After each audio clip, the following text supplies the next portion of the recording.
प्यारे बच्चों, अपनी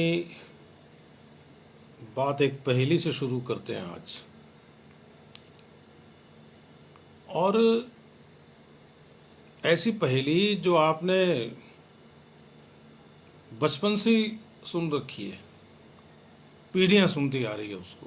एक ऐसी पहेली सुनाता हूँ, आप सब उसका उत्तर भी जानते हैं कि एक थाल मोती से भरा, एक थाल मोती से भरा, सबके सिर पर औंधा धरा, चारों ओर वह थाली फिरे, मोती उससे एक न झरे। आप कह दोगे ना आकाश। चलो एक और पहेली पूछते हैं आज आपसे, वो भी आप बता दोगे।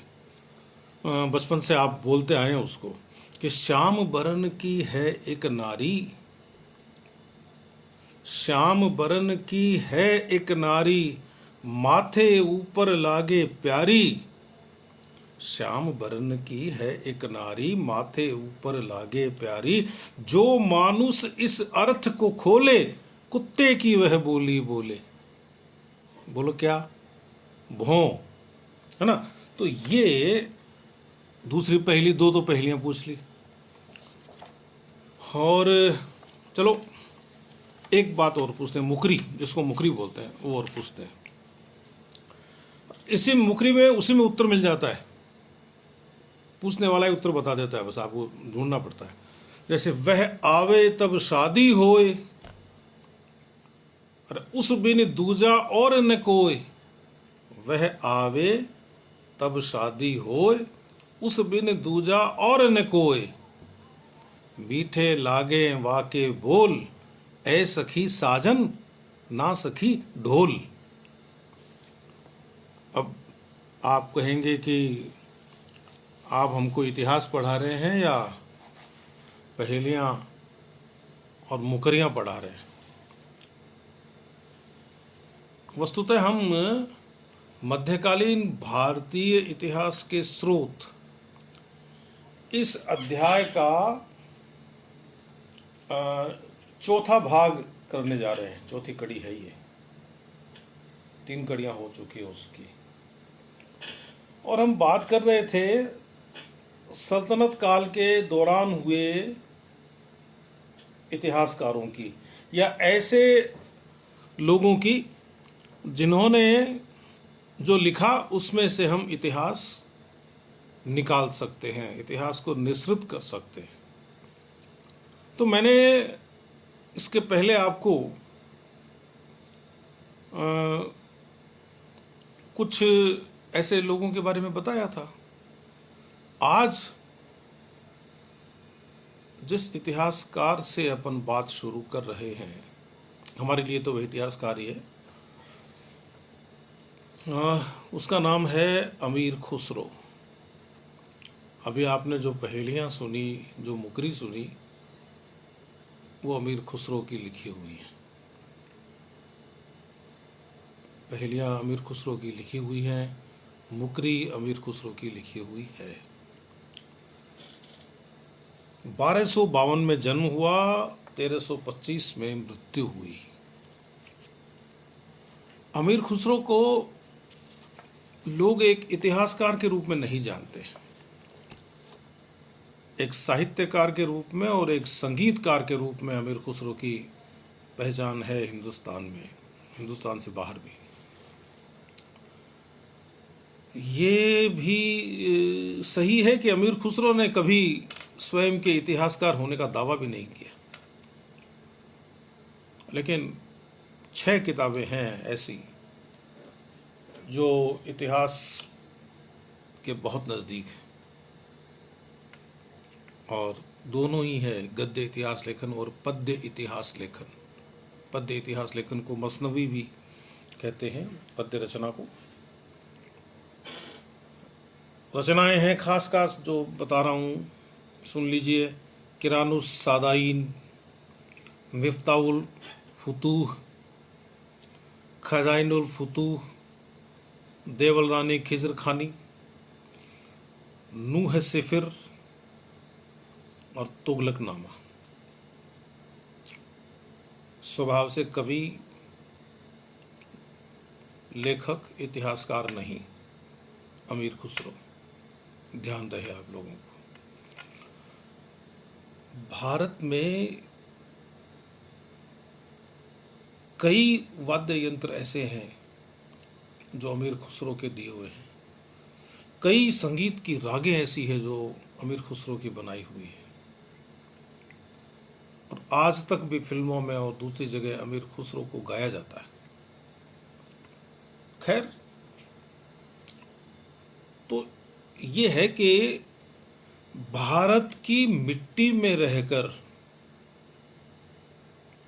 और भारतीय संस्कृति का स्पर्श लेकर साहित्य रचने का काम और संगीत में अपनी उपस्थिति दर्ज कराने का काम अमीर खुसरो ने किया है। लेकिन हम उसको एक इतिहासकार की दृष्टि से देखने के लिए यहाँ बैठे हैं। तो वो एक दरबारी कवि के रूप में बलबन से लेकर और गयासुद्दीन तुगलक तक के सुल्तानों के साथ रहा हो। यानी बलबन से लेकर गयासुद्दीन तुगलक तक जो सुल्तान हुए, करीब करीब सबके साथ काम किया। उसे तो भारत का तोता कहा जाता है, तूतिए हिंद, इस नाम से लोकप्रिय था अमीर खुसरो। फारसी मूल भाषा थी, लेकिन फारसी के साथ भारतीय भाषाओं के शब्दों को मिलाकर लेखन की एक नई शैली ईजाद की थी अमीर खुसरो ने। फारसी और हिंदवी का मेल, भारत में बहुत सारी बोलियां और भाषाएं हैं, और अमीर खुसरो घूमा है पूरे देश में, तो उसे तरह तरह के लोग मिले हैं। हिंदवी को बाद में दहलवी कहा जाने लगा, और आगे जाके वो उर्दू के रूप में हमारे सामने आई। कहते हैं उसने 4 लाख दोहे लिखी, 92 किताबें लिखी साहित्य पर। लेकिन जो इतिहास की जो पुस्तकें थी उनके बारे में तो मैं आपको कह चुका हूँ। उनकी रचनाओं के 5 संकलन हैं, 1 दर्जन उपन्यास हैं। शेख निजामुद्दीन औलिया का शिष्य था अमीर खुसरो, तो उसके उपदेशों का संकलन है। 4 संकलन अपन देख पाएंगे। धर्मशास्त्र हो, दर्शन हो, कला हो, साहित्य हो, आलोचना हो, अमीर खुसरो की टिप्पणियां आपको मिल जाएंगी। यानी वो भारत का प्रथम मुस्लिम कवि था, ऐसा कहा जाता है। हिंदी के शब्दों का भरपूर उपयोग किया। खैर, दिल्ली सल्तनत में एक समय ऐसा आया था जब बाप के रहते बेटे को गद्दी मिली थी, बुगरा खां के रहते कैकुबाद को। अब वो राजनीतिक प्रसंग तो मैं उस समय बताऊंगा जब वो विषय आएगा। तो बंगाल का गवर्नर था बुगरा खान, और वो किस तरह से अपने बेटे के दरबार में आके उपस्थित होता है, उसका आंखों देखा हाल ये किरानुस सादाइन में करता है। इसकी जो किताब है मिफ्ताहुल फुतूह, उसमें जलालुद्दीन खिलजी के सैनिक अभियान है। जो खजाइनुल फुतूह है, गद्य की रचना है, अलाउद्दीन खिलजी के विजय अभियानों और उसकी उपलब्धियों का विवरण है। उसमें दक्कन के सैन्य अभियानों का विवरण भी देता है खजाइनुल फुतूह में अमीर खुसरो। मैं दक्कन बोल रहा हूँ, दक्षिण नहीं बोल रहा हूँ। दक्कन में और दक्षिण में अंतर है। आप ढूंढने की कोशिश करना कि क्या अंतर है, और जब आपको वो अंतर नहीं मिलेगा ही, आप मन से ढूंढेंगे तो मिलेगा, और नहीं मिले तो फिर मैं बताऊंगा। तो भारत में मंगोलों के आक्रमणों का विवरण, अलाउद्दीन खिलजी ने किस तरह से उनका मुकाबला किया, कौन कौन से कदम उठाए, वो भी ये देता है। एक इसकी किताब है देवल रानी खिज्र खानी। ये क्या है? इसका एक नाम आशिका भी है। इस किताब का मसनवी है, ये पद्य में लिखी हुई। इसमें क्या है, अब देखो ये भी दरबारी आदमी था। अब प्रेम कथाओं में कितना सच और कितना झूठ ये भगवान ही जानता है, राम ही जानता है, ऊपर वाला ही जानता है कितना सच होता है। लेकिन इसने, अलाउद्दीन का बेटा था खिज्र खां।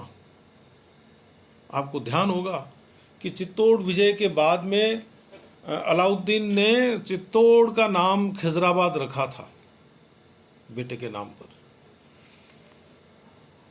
उस खिज्र खां का प्रेम, कहते हैं गुजरात के राजा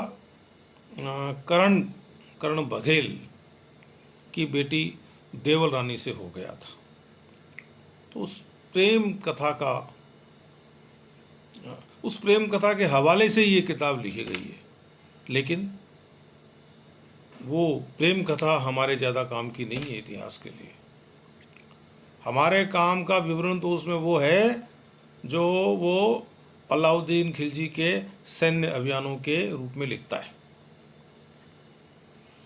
जो नूह सिफिर है वो भी एक काव्यात्मक रचना है।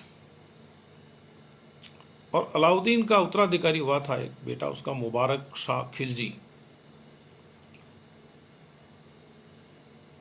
उसके शासन का वर्णन करती है वो।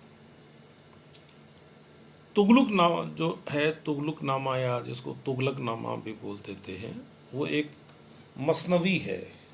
पद्य रचनाएं हैं उसमें। और गयासुद्दीन तुगलक के राज्यारोहण की एक महत्वपूर्ण घटना को केंद्र में लेकर और तुगलकनामा प्रारंभ हुआ, लिखा गया।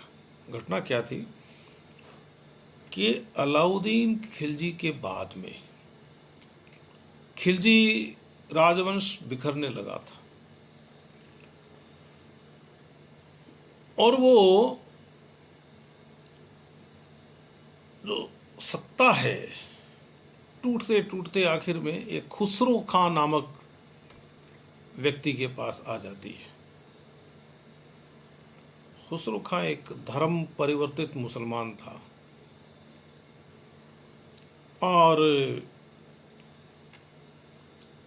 उसको कोई बहुत ज़्यादा बड़े अमीरों के गुट का समर्थन भी प्राप्त नहीं था। बहुत सारे गुट हो गए थे अमीरों के।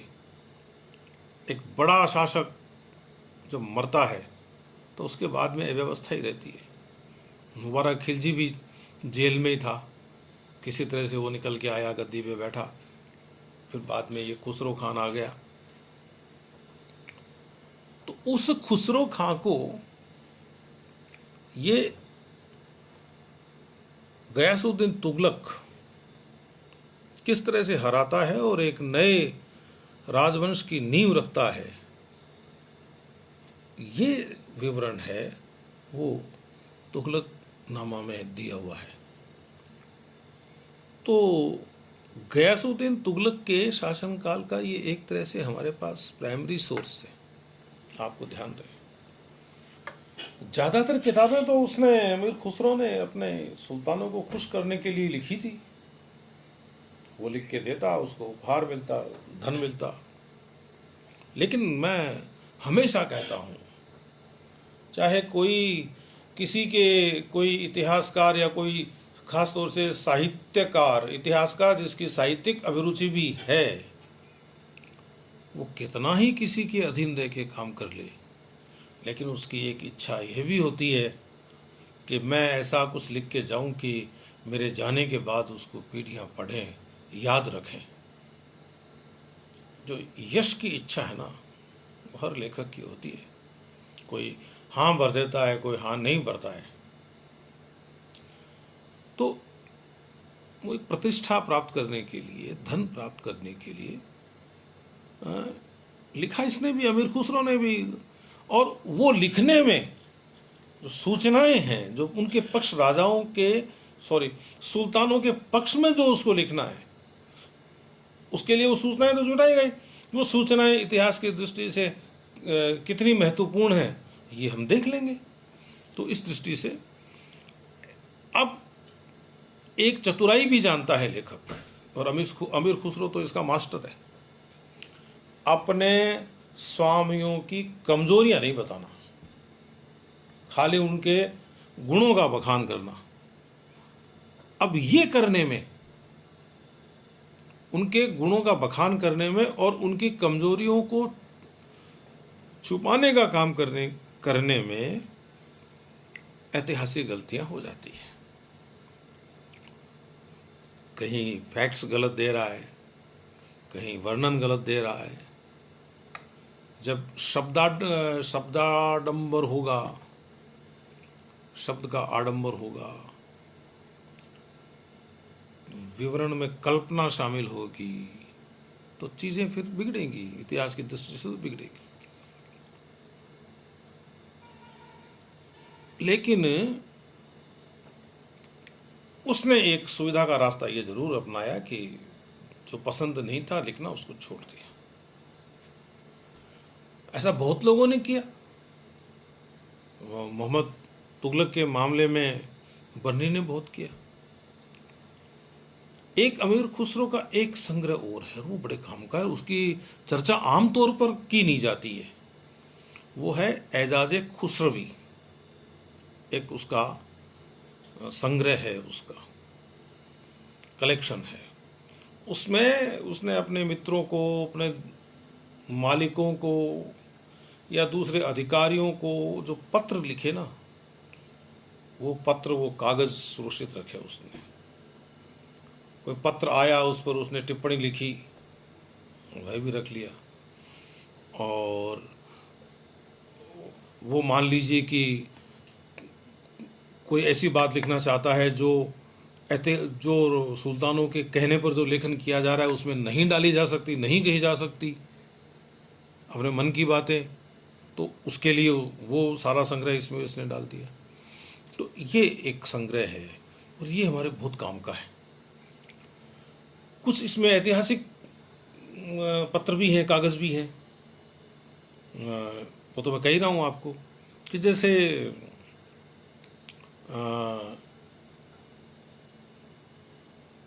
एक, इसको ऐसे समझिए कि इतिहास सिर्फ राजाओं का, सुल्तानों का या सम्राटों का कोई व्यक्तिगत विवरण तो होता नहीं है, जो उन्होंने किया बस उसी के इर्द गिर्द सब चलता रहे, ऐसा तो है नहीं। आम आदमी के जीने का ढंग कैसा था, यह जो इतिहास लेखन हमको बताता है ना, वो हमारे ज़्यादा काम का होता है। और सूचनाएं तो बहुत जगह दे रहे हैं लोग। ये जो इसका संकलन है ना, एजाज खुसरवी, देखो शब्दाडंबर तो होगा, वो तो आप मान के चलिए, लेकिन उस आडंबर से अलग हट के आप क्या कर सकते हैं इसको।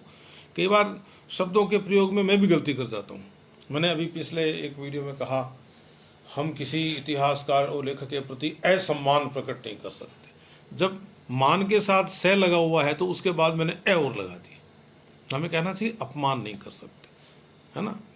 जैसे सफल शब्द तो सही है, उसके बाद हम बोलते हैं असफल। अरे भाई, से साथ है पहले से ही फल के, फिर ए और लगा दिया। सफल का विलोम होता है विफल, सम्मान का विलोम होता है अपमान। लेकिन बोलचाल की भाषा में निकल जाता है बहुत बार। मैंने वो जो वीडियो आपका जो क्लिप है उसमें कोई करेक्शन नहीं किया, तुरंत ख्याल आ गया था, मैंने कहा अगले में कह देंगे। तो आज की बात अपन यही पूरी करेंगे। और ये एक अपना जो अंक है वो सिर्फ अमीर खुसरो को समर्पित हो गया, कुछ ज़्यादा ही हो गया। लेकिन अगला जब अंक होगा उसमें हम 2-3 और इतिहासकारों को लेंगे। अमीर खुसरो चूँकि एक महत्वपूर्ण व्यक्ति है हमें सूचनाएं देने के मामले में, वो इतिहासकार भी है, साहित्यकार भी है, बहुत सारे सुल्तानों के साथ रहा है, बहुत सारे युद्धों को देखा है उसने, तो उसे समय देना चाहिए। समय उसका हक भी है। तो हम 5वीं कड़ी के साथ फिर मिलेंगे, तब तक के लिए नमस्ते।